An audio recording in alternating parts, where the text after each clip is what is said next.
Hi everyone, welcome back to this channel. In this tutorial, I will show you how to turn a normal photo into a Norman Rockwell painting using ChatGPT. So let's get started. First, just open your ChatGPT, and then after that, just go to menu icon. This one, go to images like this, and then after that, just choose the Norman Rockwell painting. This one, just click on it, and then after that, just choose your photo from your gallery, or you can also take a new selfie from your camera. And in this tutorial I will just use my photo from my gallery like this, and then after that just choose your photo, tap on done, and wait for the process.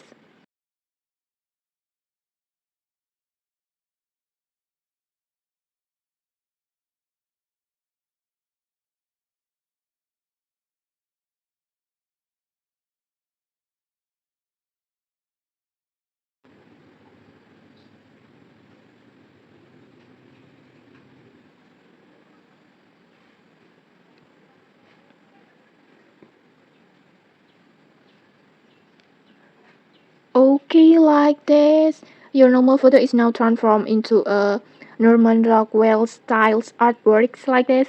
It's really cool. It really looks like a beautiful painting, and I think it's so beautiful, it's so cool like this. And okay, maybe that's it. If you found this helpful, don't forget to like, comment, and subscribe for more tutorials. Thanks for watching, and see you.